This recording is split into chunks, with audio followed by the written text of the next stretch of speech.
ఎక్కడి నుంచి వచ్చామో మర్చిపోకూడదు కదా. రఘుపతి వెంకయ్య నాయుడు గారిని మర్చిపోలేం, ఒక దాదాసాహెబ్ ఫాల్కేని మర్చిపోలేం, ఒక రాజ్ కపూర్ని మర్చిపోలేం, సత్యజిత్ని మర్చిపోలేం, షోలే తీసిన సిప్పిల్ని మర్చిపోలేం, తెలుగు సినిమాలని ఖ్యాతి నిలబెట్టిన నాగిరెడ్డి గారిని మర్చిపోలేం, బిఎన్ రెడ్డి గారిని మర్చిపోలేం, గోడవల్లి రామబ్రహ్మం గారిని మర్చిపోలేం. ఈ రోజున ఇంతమంది వేదిక పైన శంకర్ గారు లాంటి నిష్ణాతులు మహానుభావులు ఉన్నారు అంటే, సూర్య గారు లాంటి నటుడు దర్శకులు ఉన్నారంటే మేము మూలాలు మర్చిపోకూడదు. తెలుగు చిత్ర పరిశ్రమ పెద్దలందరికీ గుర్తు చేసుకుంటూ, తెలుగు జాతికి పేరు తెచ్చిన ఎన్టీ రామారావు గారికి మనస్ఫూర్తిగా ఆయనని గుండె లోతుల్లోంచి ఆయనకి స్మరించుకుంటూ, అలాగే పవన్ కళ్యాణ్ ఉన్నా, రామ్ చరణ్ ఉన్నా, ఏ హీరోలు ఉన్నా కానీ దానికి మూలం మెగాస్టార్ చిరంజీవి గారు. మీరందరూ గేమ్ చేంజర్ అనొచ్చు, ఓజీ అనొచ్చు. ఆ మూలాలు ఎక్కడో మారుమూల చిన్న పల్లెటూరులో కుగ్రామంలో, మొగల్తూరు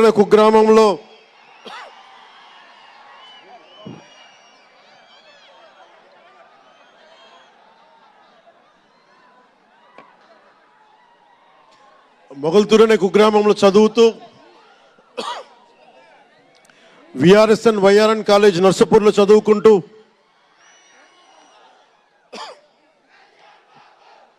ఇవన్నీ ఇలాంటిదే మీరు అనాలంటే ఆద్యుడు ఆయనే. మీరు ఈరోజు కళ్యాణ్ బాబు అనండి, ఓజీ అనండి, డిప్యూటీ సీఎం అనండి, ఏదన్నా ఆయనే ఆద్యులు. నేను మూలాలు మర్చిపోను. నేను ఎప్పుడు రఘుపతి వెంకయ్య నాయుడు గారిని మర్చిపోం, దాదాసాహెబ్ ఫాల్కే అవార్డు గ్రహీతను దాదాసాహెబ్ ఫాల్కే గారిని మర్చిపోం. మూలాలు మనం ఎప్పుడు మర్చిపోం. అలాగే మేమందరూ రామారావు గారిని మర్చిపోలేం. ఇంతమంది తెలుగు చిత్ర పరిశ్రమ ఇక్కడ కదిలింది, వచ్చింది అంటే దాని స్ఫూర్తి ఒక అక్కినేని నాగేశ్వరరావు గారు, రామారావు గారు, ఘట్టమనేని కృష్ణ గారు, ఒక శోభన్ బాబు గారు, ఎంతోమంది నిష్ణాతులు పెద్దలు తెలుగు చిత్ర పరిశ్రమ కోసం శక్తియుక్తులు ధారపోసిన వారు. వారందరికీ మనస్ఫూర్తిగా హృదయం నుంచి ఒక నటుడిగానే కాదు, ఆంధ్రప్రదేశ్ డిప్యూటీ సీఎంగా కూడా మనస్ఫూర్తిగా వారికి నమస్కారాలు తెలియజేసుకుంటా ఉన్నాను.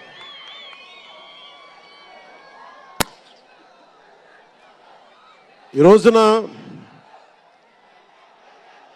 ఈ వేదికకి ఇంత బలంగా తెలుగు చిత్ర ఒక ఫిలిం ఓపెనింగ్ ఇక్కడ, ఒక సినిమా ఫంక్షన్ ఇక్కడ చేసుకోగలిగామంటే కూటమి ప్రభుత్వం, అనుభవజ్ఞుడైన నాయకులు శ్రీ నారా చంద్రబాబు నాయుడు గారు, గౌరవ ముఖ్యమంత్రి శ్రీ నారా చంద్రబాబు నాయుడు గారు, ఆయన ఆశీస్సులు, ఆయన సహకారం, ఆయన నిరంతర మద్దతు ఈ రోజున ఇక్కడ ఇంత అద్భుతమైన సభ జరుపుకోగలుగుతున్నామంటే గౌరవ ముఖ్యమంత్రి గారికి ప్రత్యేకించి రాజమండ్రి హృదయం నుంచి ఆయనకి నా కృతజ్ఞతలు తెలుపుకుంటా ఉన్నాను.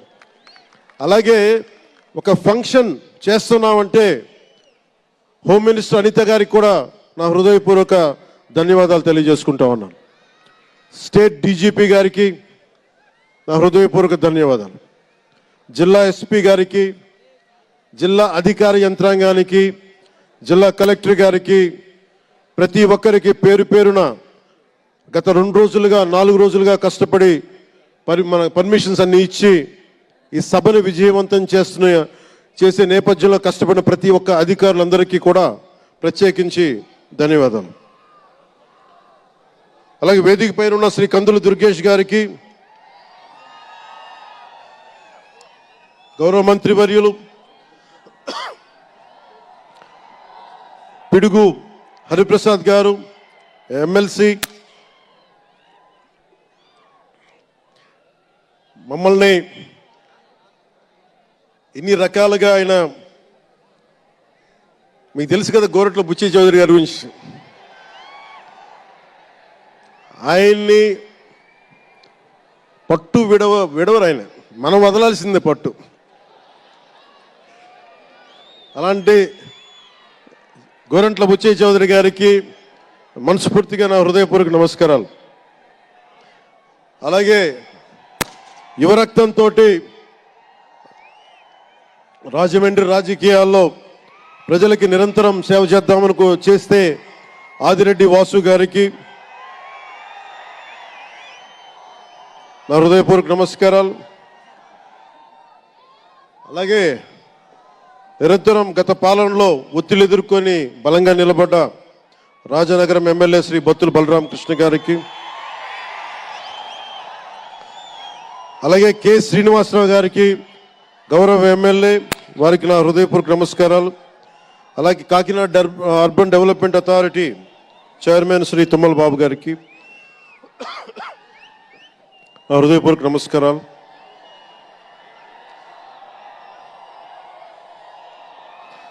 అలాగే నటులు శ్రీకాంత్ గారికి, పృథ్వీ గారికి, నవీన్ చంద్ర గారికి, ఇదేంటి రచ్చ రవియా,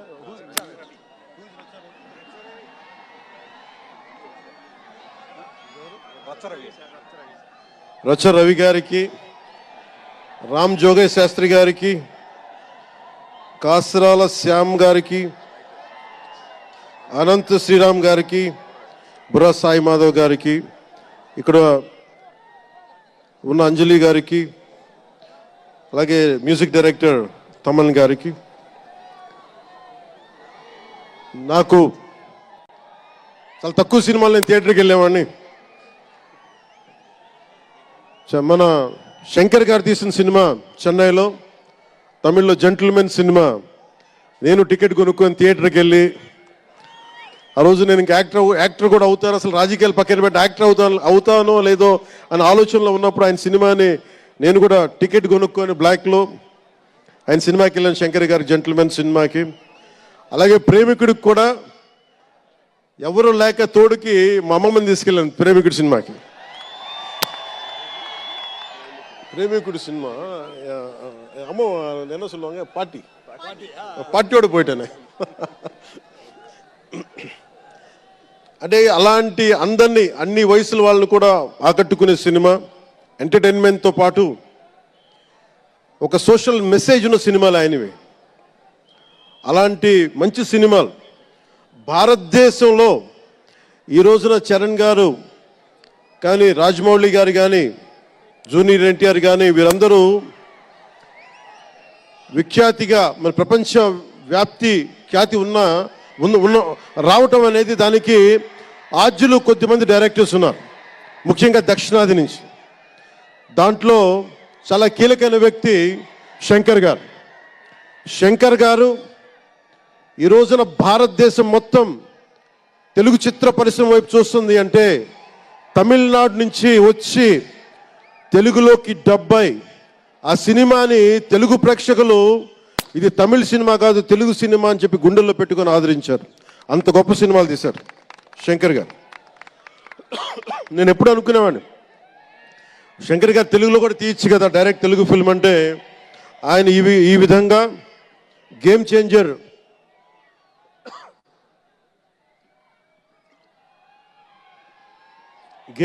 సినిమాని పూర్తిగా తెలుగులో తీసి మిగతా భాషల్లో డబ్ చేసే క్రమంలో రిలీజ్ చేస్తుంది. మనస్ఫూర్తిగా వారికి నా ధన్యవాదాలు. అలాగే దిల్ రాజు గారు, నేను తొలి ప్రేమ సినిమా అప్పుడు ఆయన డిస్ట్రిబ్యూటర్, అంటే ఏదో ఒక చిన్న పోస్టర్ చూసి ఎక్కడో ఒక మాటిని ఈ సినిమా చాలా సూపర్ డూపర్ హిట్ అవుతుంది ఒక నమ్మకంతో పాపం ఆయన అడ్వాన్స్ ఇచ్చారు. అలా స్టార్ట్ అయిన వ్యక్తి. మేము వకీల్ సాబ్ నా నిర్మాత కూడా అయినా. ఎలాంటి నిర్మాత అంటే, నేను బాగా కష్టాల్లో ఉన్నప్పుడు, డబ్బులు లేవు నా దగ్గర, పేరు ఉంది కానీ డబ్బులు లేవు, మార్కెట్ ఉందో లేదో తెలియదు, అలాంటి పరిస్థితుల్లో వచ్చి వకీల్ సాబ్ అనే సినిమా నాతో తీసి ఈరోజు జనసేన పార్టీ నడపడానికి ఇంధనంగా పనిచేస్తుంది వకీల్ సాబ్ సినిమా, దాని నిర్మాత దిల్ రాజు గారు. సో మనస్ఫూర్తిగా వారికి నా ధన్యవాదాలు. అలాగే రామ్ చరణ్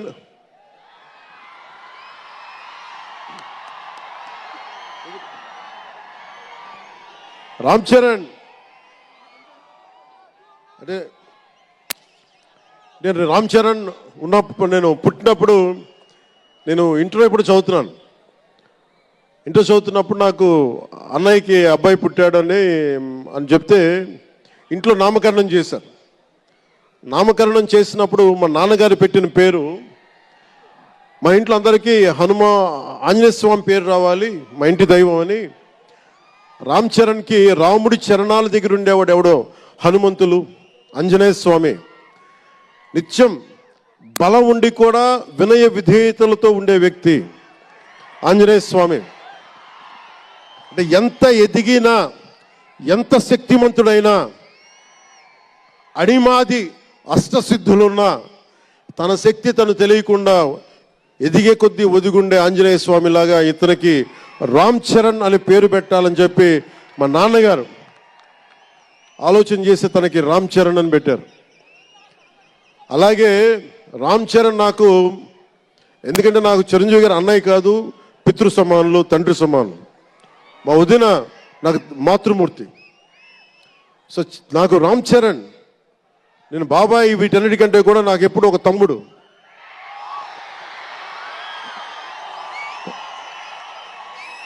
చిన్నప్పుడు బాగా ఏడిపించేవాడిని, నేను ఇంకా బద్ధకంగా ఉండేవాడిని. అంటే కరెక్ట్గా చెప్పాలంటే నేను తమ్ముడు సినిమాలో నా క్యారెక్టర్ లాగా ఉంటే, రామ్ చరణ్ 7 ఏళ్ల వయసు, నా రెండో కొడుకు అంత వయసు ఉండేది. ఇప్పుడు ఆ వయసులో తెల్లవారుజామున చలిలో హార్స్ రైడింగ్ నేర్చుకోవడానికి మొత్తం ఆ హెల్మెట్తో పాటు అన్నీ పెట్టుకొని, షూస్ అన్నీ సర్దుకొని రాత్రే నేను సోఫాలో పడుకొని ఉంటే వచ్చి పాపం నన్ను లేపి, ఇంకా నేను పడుకునేవాడిని, తను రెడీ అయిపోయి నన్ను లేపి ఒకసారి నేను దింపాల్సి వచ్చేది. ఇష్టంతో కదా, తప్పక, లేదు తిడతారు ఇంట్లోనే. అంటే అంత క్రమశిక్షణతో ఉండేవాడు చిన్నప్పటి నుంచి. నాకు రామ్ చరణ్లో నచ్చింది ఏంటంటే, ఇంత ప్రతిభా సమర్థత ఉందని ఎప్పుడు తెలియదు ఎవరికి కూడా. ఇంత శక్తి సమర్థత ఉంది ఈ వ్యక్తులు ఎప్పుడు మాకు తెలియలేదు. ఎప్పుడు ఇతను నేను డ్యాన్స్ చేయటం ఎప్పుడు చూడలేదు నా లైఫ్లో, సినిమాల్లో తప్ప. ఇంక సినిమాల్లో బాగా వ్యక్తిగత జీవితం నేను ఎప్పుడు చూడలే. అసలు మ్యూజిక్ వేస్తే కాలు కూడా ఆడించడు, కానీ అంత అద్భుతమైన డాన్సర్. అలాగే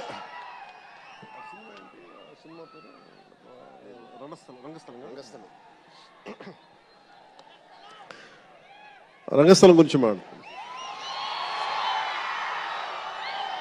సుకుమార్ గారి డైరెక్షన్లో రంగస్థలం, నాకు నటన చూసి ఇతనికి బెస్ట్ యాక్ట్ అవార్డు రావాలని మనస్ఫూర్తిగా అనిపించింది.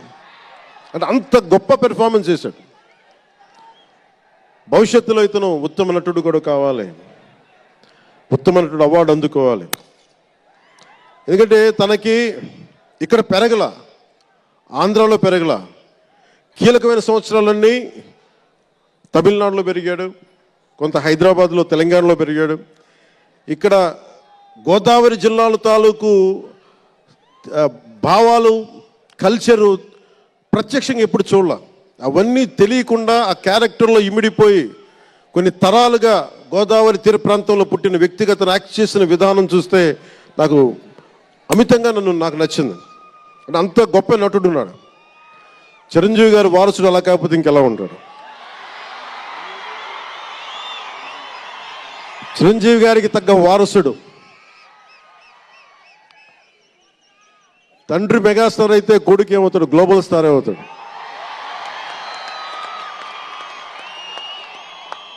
అంటే చిరంజీవి గారిని ఎందుకు అంటే ఎక్కడ గుర్తు పెట్టుకోవాలంటే, అంటే నాకు మా అన్నయ్య అంటే ఎందుకు గౌరవం, మొన్న కూడా ఇంట్లో అప్పుడప్పుడు చెప్తా ఉంటాం.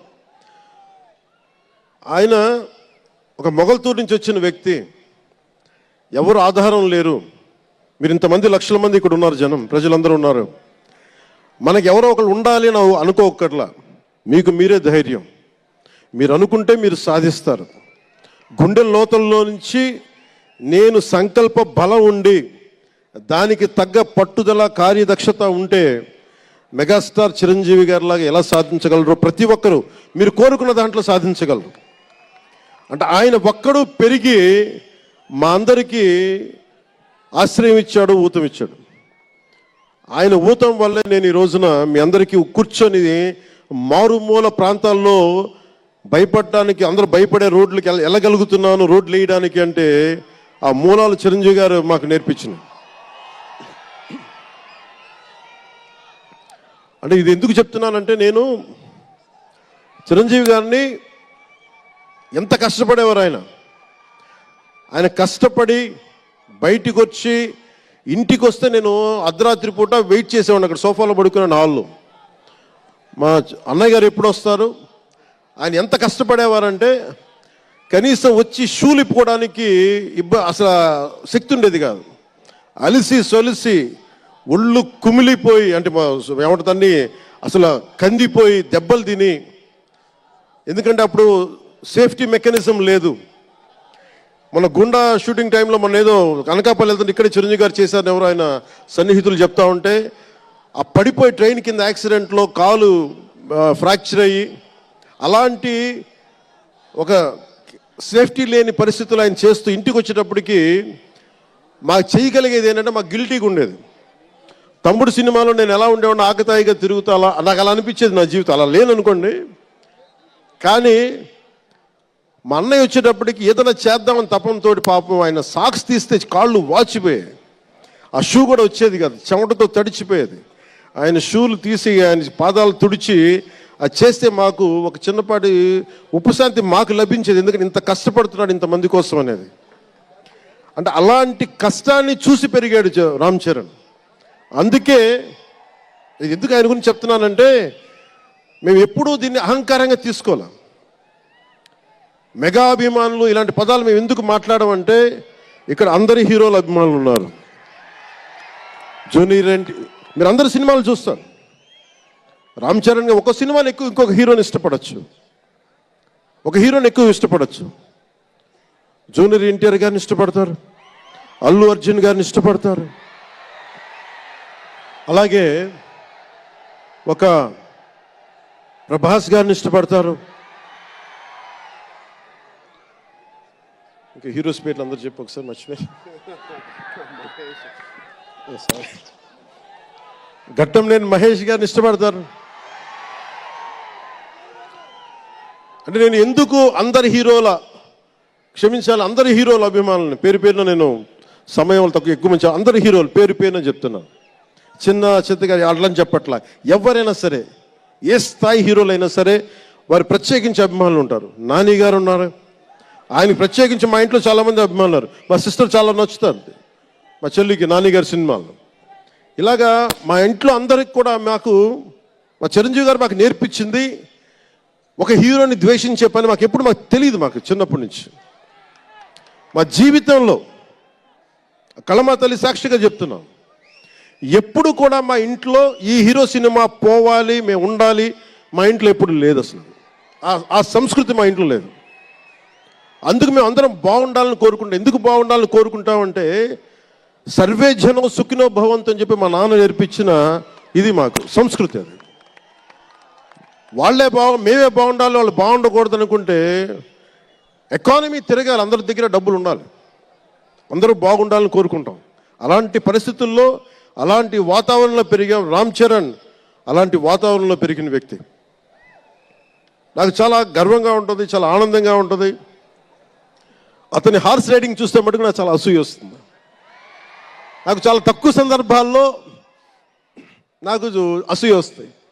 మొన్న ఈ మధ్యన అరకుకి వెళ్ళినప్పుడు గిరిజన ప్రాంతాల్లో ఉన్న సోదరులను చూసి, ఆ పచ్చని చెట్ల మధ్య వాళ్ళ జీవన విధానాన్ని చూసి నాకు అసూయ వచ్చింది. అలాంటి అసూయ రామ్ చరణ్ని చూస్తే నాకు మగధీరలు అనిపించింది. ఎంత అద్భుతంగా చేస్తున్నాడు ఇతను. చిన్నప్పుడు నేను కూడా నేర్చుకొని ఉంటే, ఇలా ఇంట్లో కూర్చొని కాళ్ళు బాలజాపుకొని కూర్చోకుండా, పుస్తకాలు కాకుండా ఇంకేదైనా చేస్తుంటే నేను ఇంత అద్భుతంగా చేసేవాడిని అనిపించేది.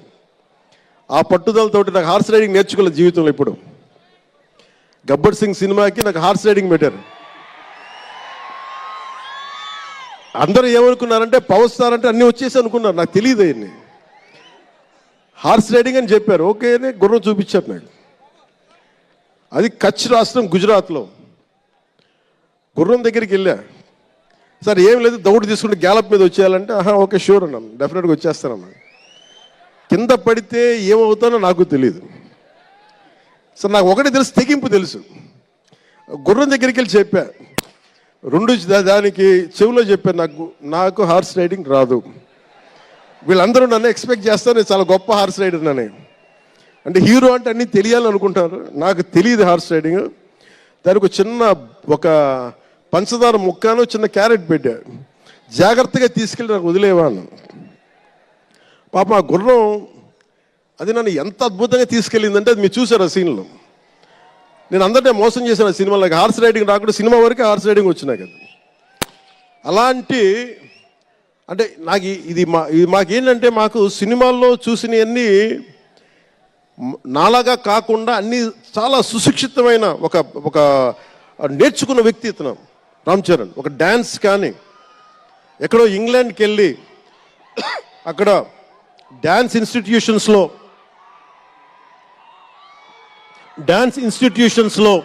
డ్యాన్స్ నేర్చుకొని ఇవన్నీ వచ్చిన వ్యక్తి. అలాగే ఈ సినిమా ప్రత్యేకించి చాలా సోషల్ మెసేజ్ ఉన్న సినిమా నాకు అర్థమవుతోంది. పొద్దున్నే ట్రైలర్ చూశాను, గేమ్ చేంజర్ ట్రైలర్ చాలా అద్భుతంగా ఉంది, చాలా బాగా ఆడుతుంది అని చెప్పి మనస్ఫూర్తిగా అందరికీ అభినందనలు తెలియజేసుకుంటూ, ప్రత్యేకించి శంకర్ గారికి నాకు మనస్ఫూర్తిగా అభినందనలు తెలియజేసుకుంటూ, అలాగే తెలుగు చిత్ర పరిశ్రమకి సంబంధించినంత వరకు ఇది ఓజీ గురించి చెప్తాను, లాస్ట్లో చెప్తాను. నేను ఓజీ తర్వాత అంటే మీరు వదలట్లా. మన ముందున్న సినిమా గేమ్ చేంజర్ని బాగా చూడండి. ఎందుకంటే ఈ ఫంక్షన్ ప్రత్యేకించి గత ఈ మధ్యకాలంలో ఉన్న ఒత్తిడి తెలుసు మీకు. ఒక పబ్లిక్ ఫంక్షన్ అంటే ఎలాంటి ఒత్తిడి ఉంటుందో మీ అందరూ తెలుసు. నేను చాలా ఆలోచించాను, ఈ సమయంలో పెట్టాలా లేదా అంటే సినిమా అనేది 10 మందికి తెలియచేయాలి. దిల్ రాజు గారు లాంటి వాళ్ళు 3 సంవత్సరాలు తీశారు సినిమా. 3 సంవత్సరాలు తీసింది, వాళ్ళకి దొరికేది దొరికితే ఒక 10 రోజులు, బడ్జెట్లు ఎక్కువైపోయినాయి. అలాంటి వాటికి మేము చేయగలిగేది ఎక్కువ మందికి తెలియజేసేలాగా ఇది part and parcel of cinema. అందుకని మేము కోరుకుంది చిన్న ఫంక్షన్ చేద్దాం. నన్ను అడిగారు గెస్ట్గా రమ్మని, నేను ఒకటే చెప్పాను, ఇంత పెద్ద ఫంక్షన్ చేయాలా లేదా, ఎందుకంటే మీ అందరికీ తెలుసు నా భయం. మీరు క్షేమంగా వచ్చి క్షేమంగా వెళ్ళాలి అని చెప్పి అహిర్నిశలు ఆకాంక్షించేవాడిని, శ్రమ పడేవాడిని. మీకు చిన్న దెబ్బ తగిలితే నా గుండె గాయం అవుద్ది. అందుకని నేను ఎప్పుడు సినిమా ఫంక్షన్ నేను చేసుకోవడానికి ఇబ్బంది నాకు. ఇందాక కూడా వచ్చినప్పుడు చాలా టెన్షన్తో ఉన్నా, ఎవరికైనా దెబ్బలు తగులితే ఏదైనా అయిపోద్దా అని భయం ఉంది. మనస్ఫూర్తిగా మీ అందరికీ చేతులెత్తి నమస్కరిస్తున్నా, మీరు క్షేమంగా ఇంటికి వెళ్ళాలి. ఎందుకంటే మీ తల్లిదండ్రులు మీరు ఒక సాయంత్రం ఆనందం కోసం వచ్చింది, దీన్ని విషాదం కాకూడదు. అందుకని మనస్ఫూర్తిగా సినిమాగానే చూడండి. కింద పడిపోయి మీద పడిపోయి తొక్కిసలాడుతూ హీరోలను చూడడం కంటే కూడా మీరు దూరం నుంచే ఇబ్బంది పడకుండా మీరు క్షేమంగా ఉండాలి, అందరూ క్షేమంగా ఉండాలి మనస్ఫూర్తిగా కోరుకుంటా ఉన్నాం. అలాగే అడగగానే టికెట్ రేట్స్ ఎందుకు పెంచాలి,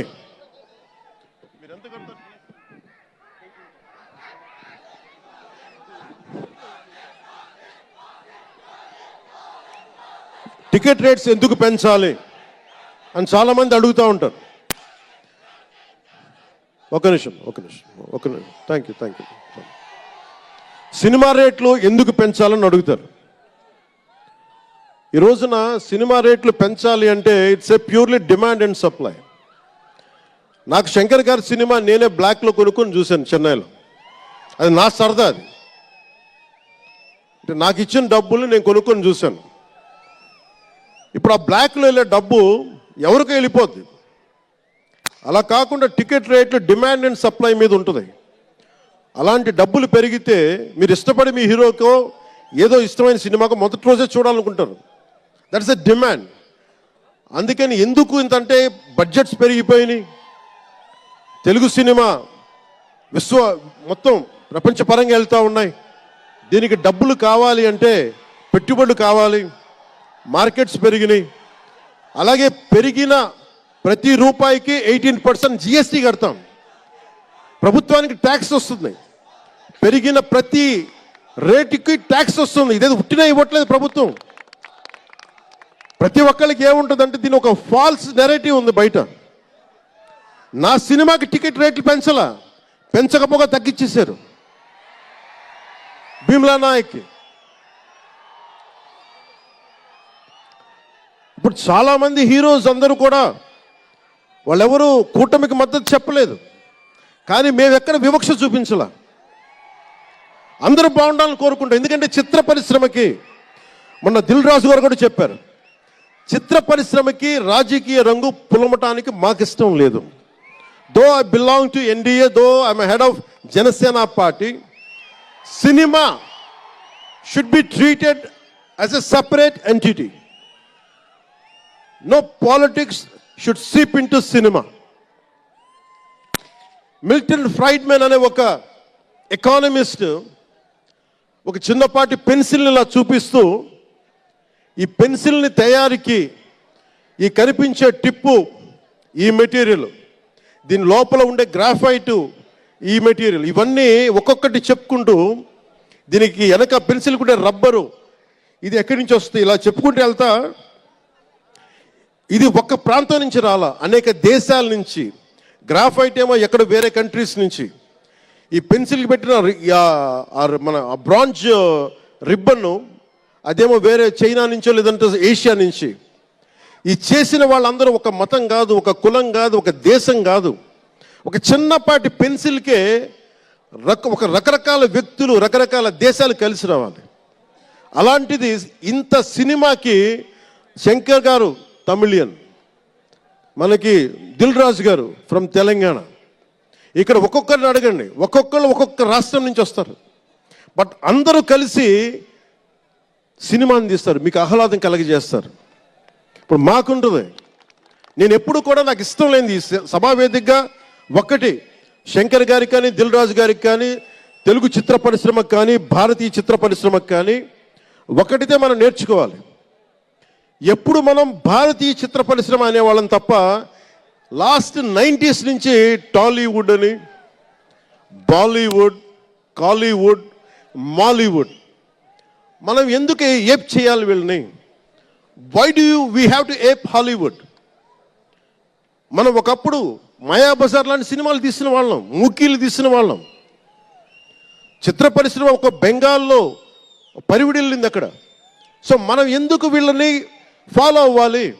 వాళ్ళు హాలీవుడ్ డిసిప్లైన్ ఫాలో అవ్వం, Hollywood method of film making follow అవ్వం, Hollywood method of skill development follow అవ్వం. కానీ ఆ వుడ్ను మటుకు తీసుకున్నాం, మాలీవుడ్. ఇది మటుకు మానాలి. ఎందుకంటే మనకు ఒక కాళిదాసు ఉన్నాడు, మహా కవులు, కళాకారులు గొప్ప గొప్ప కావ్యాలు రాశారు. సో మన జాతి తాలూకు ప్రాముఖ్యతని సినిమాలే చెప్పగలగాలి.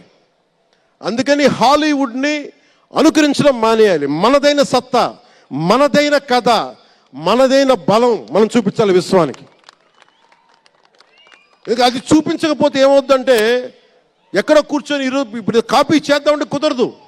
You have to come with original stories. సహజమైన కథలతో పట్టుకురావాలి. ఆ విధంగా ఉండాలి అంటే ముందు చిత్ర పరిశ్రమలో కూడా చాలా డిసిప్లిన్ రావాలి. సినిమాలు తీసే వాళ్ళు మాట్లాడాలి చిత్ర పరిశ్రమ గురించి, సినిమాలు తీయని వాళ్ళు మాట్లాడకూడదు. సినిమాలు తీయకుండా రాజకీయాలు చేసేవాళ్ళు మాకు నచ్చం. అది ఎన్డీఏ తరపు నుంచి నేను చెప్తా ఉన్నాను. తెలుగు చిత్ర పరిశ్రమ గురించి మాట్లాడాలి అంటే సినిమాలు తీసి దానికి సాధక బాధలు అర్థం చేసుకున్న వాళ్ళే మాట్లాడాలి. మన తెలుగుదేశం, జనసేన, భారతీయ జనతా పార్టీ, ఎన్డీఏ ప్రభుత్వం వారితోనే మాట్లాడతాం, వారితోనే గుర్తిస్తాం. అలాగే చాలాసార్లు సినిమా టికెట్ల కోసం హీరోలకి పనేంటి, హీరోలు ఎందుకు రావాలి, అది మాకు ఇష్టం లేదు. మహా అయితే నిర్మాతలు రండి, ఒక ట్రేడ్ బాడీ రండి, మీ యూనియన్ రండి, మేము అది ఇచ్చేస్తాం. అంతేగాని హీరోలు వచ్చి మాకు నమస్కారాలు పెట్టాలి,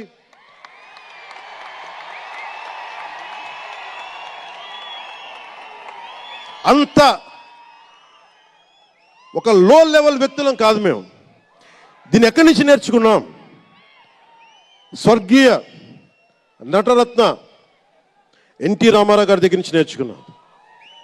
మహానటుడు, ఆయన్ని ఎంతమంది విమర్శించినా, కోటా శ్రీనివాసరావు గారు విమర్శించినా, ఆయన ఎప్పుడన్నా యాక్ట్ చేస్తే ఆయనతో పాటు ఏం బ్రదర్ బాగున్నారా అని చెప్పి చాలా గుండెలు నిండుగా పలికే వ్యక్తి మహానుభావుడు ఎన్టీ రామారావు. ఇంత తెలుగుదేశం పార్టీ ఎన్టీ రామారావు అన్నిసార్లు ముఖ్యమంత్రిగా ఉన్నప్పుడు కూడా ఎప్పుడు ఘట్టంనేని కృష్ణ గారు కాంగ్రెస్లో ఉండి కూడా కనిపిస్తే ఇద్దరు ఆప్యాయంగా మాట్లాడుకునే వాళ్ళు. ఎన్టీ రామారావు గారు ఎప్పుడు వివక్ష చూపించలా. ఇది చిత్ర పరిశ్రమ తాలూకు ఔన్నత్యం. ఇది అదే ఔన్నత్యాన్ని మేము కొనసాగిస్తున్నాం, అదే మేము కోరుకుంటా ఉన్నాం.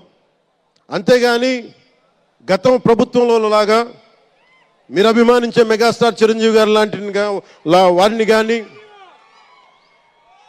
బాహుబలి ప్రభాస్ గారిని కానీ, మహేష్ గారిని ప్రిన్స్ మహేష్ అంటారు కదా, మహేష్ గారిని కానీ ఇంకెవరిని వెళ్ళారా, ఇంకెవరు వెళ్ళినా కానీ మేము ఇవన్నీ ఎందుకు చేయట్లేదంటే మాకు సినిమా పరిశ్రమ మీద గౌరవం ఉంది. నారా చంద్రబాబు నాయుడు గారు ఇప్పటికి 4వ ముఖ్యమంత్రి.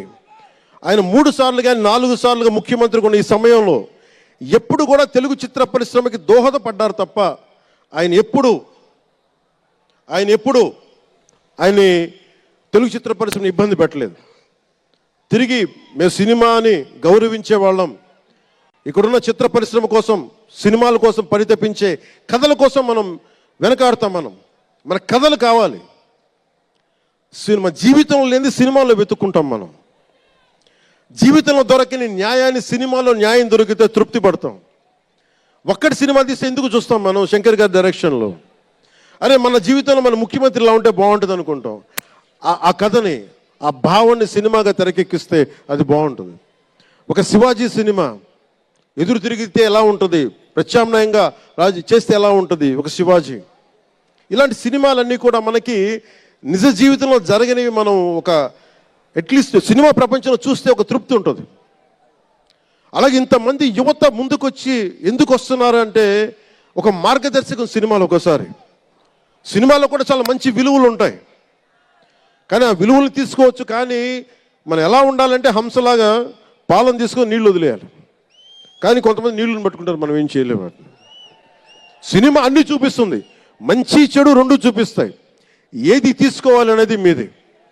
ఉదాహరణకి వకీల్ సాబ్లో ఒక సన్నివేశంలో హీరో దగ్గరికి వచ్చే డైలాగ్ వస్తుంది, ఆర్ యు వర్జిన్ అని చెప్పి ఒక స్త్రీ పాత్రధారిని అడుగుతారు. అది నా ఇండివిజువల్గా నేను చెప్పడానికి ఇబ్బంది అనిపించింది. నేను డైరెక్టర్ గారికి, దిల్ రాజు గారికి చెప్పాను, ఈ డైలాగ్ అయితే నేను చెప్పానని. కాబట్టి అబ్బాయిని అడుగుతాను, అమ్మాయిని నేను అడగనేమని చెప్పి. అంటే న్యాయం 2 పక్షాలు ఉండాలి, ఒకళ్ళని ఇబ్బంది పెట్టడం నాకు ఇష్టం లేదు. ఇది సెన్సిబిలిటీస్ కూడా ఫిలిం టెక్నీషియన్స్ కానీ, డైరెక్టర్స్ కానీ, యాక్టర్స్ కానీ. ఎందుకంటే హీరోలు చాలా పెద్ద ప్రభావం, మీరు దర్శకులు చాలా పెద్ద ప్రభావం, నిర్మాతలు చాలా పెద్ద ప్రభావం చూపిస్తారు. మీరు కేవలం డబ్బులు సంపాదించడమే కాదు, మీరు కొన్ని విలువలు చెప్తారు. ఒక రామ్ చరణ్ కోసం కానీ, ఒక శంకర్ గారి కోసం కానీ, దిల్ రాజు గారి ప్రొడక్షన్ అంటే ఎందుకు ఇంతమంది వస్తారు, ఇన్ని లక్షల మంది ఎందుకు వస్తారంటే ఏదో ఒక కనెక్ట్ ఉంది, దానికి ఒక బంధం ఉంది, దానికి ఏదో ఎదురు చూస్తాం ఒక సినిమా ద్వారా. ఒక RRRకి ఎందుకు అంత పరిగెడతాం సినిమా చూడటానికి, ఏదో ఎదురు చూస్తాం మనం. సో బాధ్యత తెలుగు చిత్ర పరిశ్రమకు కూడా మీరు సమాజాన్ని ఇంకొంచెం వినోదంతో పాటు ఆలోచింపజేసే సినిమాలు ఇవి కూడా రావాలని మనస్ఫూర్తిగా నేను మీ నుంచి ఆశిస్తా ఉన్నా. మీరు ఎలాంటి సినిమాలు తీసినా ప్రజలకి ఆమోదయోగ్యంగా ఉండే సినిమాలు, ప్రజలకు విలువ నేర్పించే సినిమాలు మరిన్ని రావాలని మనస్ఫూర్తిగా కోరుకుంటూ, ఈరోజు పెరిగిన రేట్లు ఆంధ్రప్రదేశ్ ప్రభుత్వానికి ఆదాయం కూడా కేవలం అది నిర్మాతలకని అని అనుకోవడానికి లేదు. పెరిగిన ప్రతి రూపాయికి 18% జిఎస్టీ వస్తుంది. అది ప్రజలందరికీ కూడా ఈ సందర్భంగా నేను తెలియజేస్తా ఉన్నాను.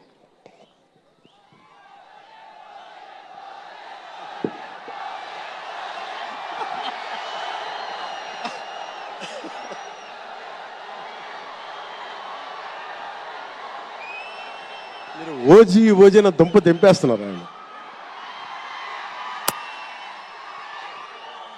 మాట్లాడదు, దాని గురించి వేరే మాట్లాడదు. డైరెక్టర్ ఇక్కడే ఉన్నారు. 3 సినిమాలు ఉన్నాయి.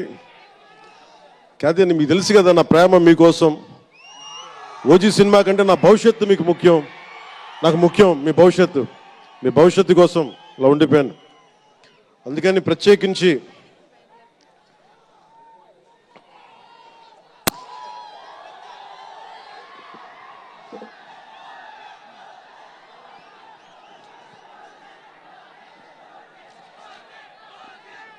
మనం మాట్లాడుకోదు. ఇది అంటే వేరే సినిమా గురించి, ఒక గేమ్ చేంజర్ అనే సినిమాకి వచ్చి మనం ఓజీ గురించి మాట్లాడుకోవాలి. ఓజీ కోసం వచ్చినప్పుడు ఓజీ గురించి మాట్లాడాలి. అందుకని ప్రత్యేకించి ఆంధ్రప్రదేశ్ రాష్ట్ర ప్రభుత్వం తరపున గేమ్ చేంజర్ సినిమాకి, గేమ్ చేంజర్ దర్శకులు శంకర్ గారికి, గేమ్ చేంజర్ నిర్మాతలు దిల్ రాజు లక్ష్మణ్ శిరీష్ గారికి, అలాగే గ్లోబల్ స్టార్ మెగాస్టార్ తనయులు రామ్ చరణ్ గారికి నా హృదయపూర్వక శుభాకాంక్షలు తెలియజేసుకుంటూ, ఇక్కడ ఉన్న మంత్రివర్గ సభ్యులకి, సహచర శాసనసభ్యులకు ప్రతి ఒక్కరికి నా హృదయపూర్వక నమస్కారాలు. అలాగే నా మిత్రుడు, నాకు సన్నిహిత మిత్రుడు ఎస్జే సూర్య,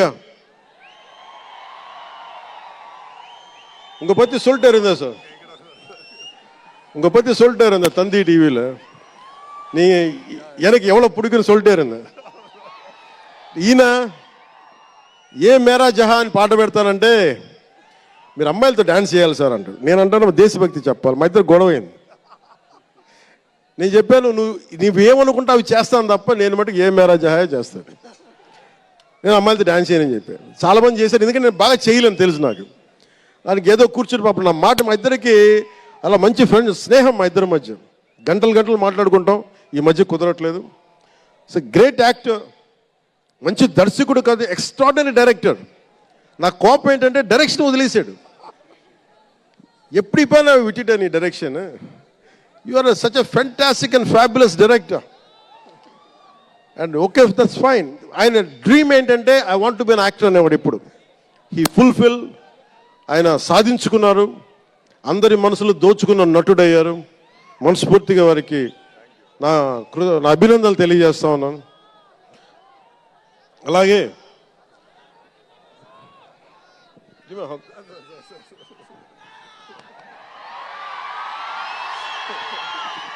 సో మీ అందరికీ మరోమారు ధన్యవాదాలు తెలియజేసుకుంటూ, all my best wishes to game changer, all my best wishes to Shankar ji, best wishes to Dil Raju గారు, my love, my best wishes to all the actors. కొత్త సంవత్సరంలో బాక్స్ ఆఫీస్ బద్దలైపోవాలి. నేను ఇలాంటి మాటలు మాట్లాడు, నా సినిమాకి నేను మాట్లాడను.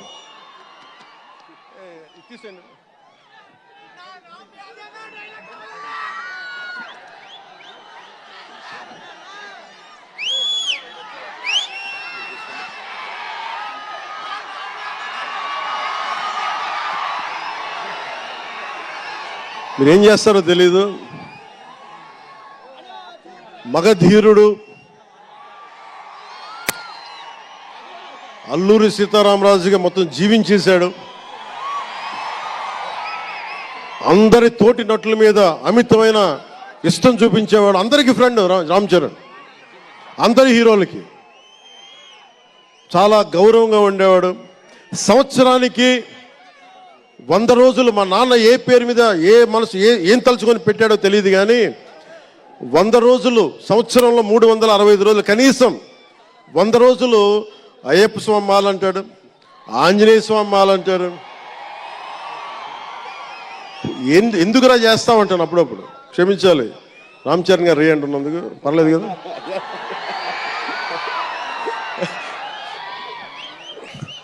అంటే ఎందుకంటే నాకు బాధ్యత తప్పకుండా ఉండటానికి, నియంత్రించుకోవడానికి, అహంకారం రాకుండా ఉండటానికి. ఎప్పుడు చూడండి చెప్పులు లేకుండా ఉంటాడు. అంటే నాకే అనిపిస్తుంది, నేనే కనీసం నేను వేసుకునే చెప్పులు కూడా వదిలేడానికి ఇబ్బంది పడతాను అప్పుడప్పుడు. అలాంటిది రామ్ చరణ్ చెప్పులు లేకుండా, మామూలు హీరో కాదు, హాలీవుడ్ దాకా వెళ్ళాడు, ఆస్కార్కి వెళ్ళాడు. అక్కడికి వెళ్ళి ఎంత గుండె ధైర్యం అంటే, నేను చెప్పులు వేసుకుంటా, అవసరమైతే మంచి సూటు బూట్ వేసుకుని తయారవుతాడు, లేదంటే అయ్యప్ప స్వామి మాలేసుకుని కనిపిస్తూ ఉంటాడు. అంటే వ్యక్తిత్వంలో ఎంత బలం ఉండాలి ఆ వ్యక్తికి. అందుకని అలాంటి రామ్ చరణ్ మంచి 16 అణాలు తెలుగువాడు, మా బంగారం, నా తమ్ముడు. ఒక తల్లికి పుట్టకపోయినా కానీ నా తమ్ముడు. ఎప్పుడు ఎదిగే కొద్దీ ఒదిగుండేవాడు. అతనికి మరింత విజయం కలగాలని, అద్భుత విజయాలు కలగాలని మనస్ఫూర్తిగా ఒక బాబాయ్గా కాదు, ఒక అన్నగా ఆశీర్వదిస్తున్నాను. I love you Ram Charan, I love you all.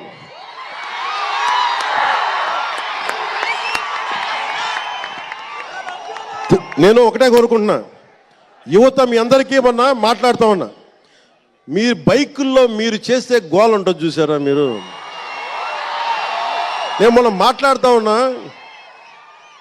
ఇప్పుడు ఈ ఫంక్షన్ లేదు, సినిమాలు లేవు, ఏం చేస్తారు చెప్పండి. ఉద్యోగాలు ఉపాధి కూడా కానీ టైం పడుద్ది. కనీసం సినిమాకి వెళ్ళి చొక్కా దించుకొని అరవకపోతే, బైకులు తీసుకొని అవి సైలెన్సర్ దాన్ని ఆ యాక్సిలేటర్ పెంచకపోతే ఎనర్జీ ఎటు వెళ్తుంది. అందుకే ఒకటే చెప్పాను, దిల్ రాజు గారికి చెప్తా ఉన్నా, మీరు తెలంగాణ ఫిల్మ్ ఫెడరేషన్ ప్రెసిడెంట్ కదా, మీరు ఆంధ్రప్రదేశ్ని చిన్న చూపు చూడకండి. అదొకటే నేను కోరుకుంటా ఉన్నా. నేను ఆ 2 కళ్ళు అని నేను నమ్మను, కానీ మీరు తెలుగు చిత్ర పరిశ్రమని అటు తెలంగాణలోను ఇటు ఆంధ్రాలోను 2 చోట్ల అద్భుతంగా ఉండాలని కోరుకుంటా ఉన్నాను. ముఖ్యంగా ఆంధ్రప్రదేశ్ యువతకి, మీరు ఇంతమంది యువతను చూస్తూ ఉన్నారు, వీళ్ళకి స్టంట్ స్కూల్స్ పెట్టండి.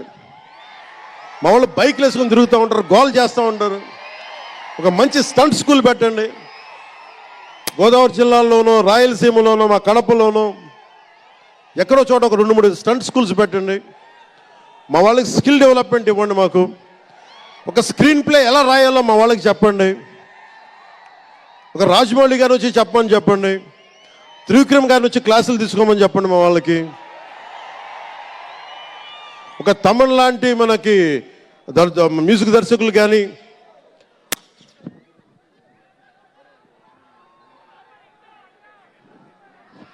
కీరవాణి గారు కానీ, అలాంటి వాళ్ళందరికీ వచ్చి వాళ్ళ స్కిల్ డెవలప్మెంట్ నేర్పించమని చెప్పండి. మీరు దాని మీద ఒకసారి ఆలోచించండి.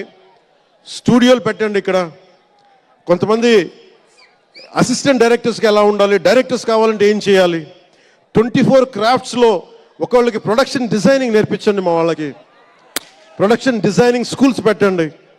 ఫిల్మ్ మేకింగ్ స్కూల్స్ పెట్టండి. ఈరోజున మీకోసం ఇంతమంది వచ్చారు. మీరు తిరిగి ఇవ్వగలిగేది మీకోసం రేట్లు పెంచాం. ముఖ్యమంత్రి గారు మీకు అండగా ఉన్నారు, చంద్రబాబు నాయుడు గారు, మేమందరం మీకు అండగా ఉన్నాం.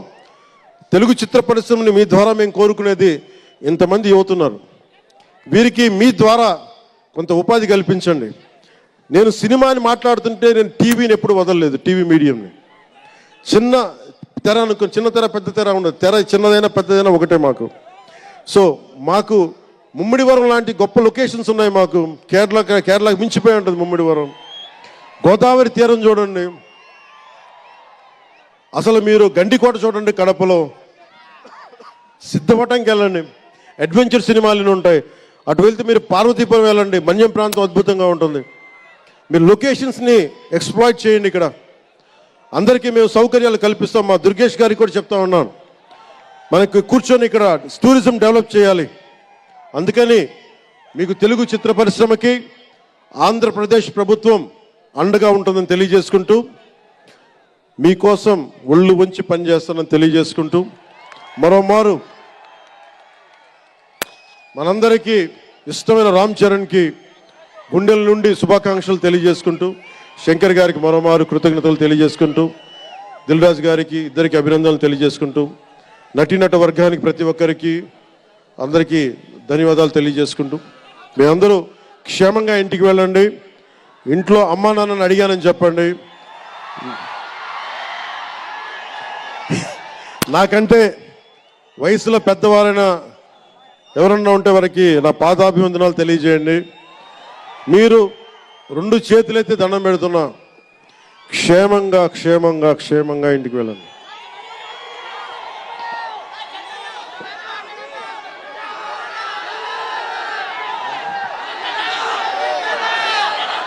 మీ అందరికీ మరోమారు ధన్యవాదాలు తెలియజేసుకుంటూ, తెలుగు తల్లికి దండాలు తెలియజేసుకుంటూ, మా తెలుగు తల్లికి పిఠాపురం మంచి సంతోషం.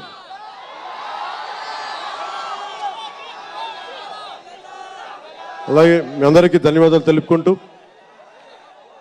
ఏ దేశం ఎగినా ఎందుకు కాలినా పొగడరాని తల్లి భూమి భారతిని అంటే సభ ఆరంభంలో మాట్లాడలేకపోయాను. నాకు జన్మనిచ్చిన నా నేల నేను దండాలు పెట్టుకుంటూ, నాకు దేశభక్తిని నింపిన నా భారతదేశానికి జై జైలు చెప్తూ సెలవు తీసుకున్నాను. అందరూ క్షేమంగా ఇంటికి వెళ్ళండి. మనస్ఫూర్తిగా ఇక్కడికి వచ్చిన ప్రతి ఒక్కరికి పేరు పేరున ధన్యవాదాలు తెలుపుకుంటూ,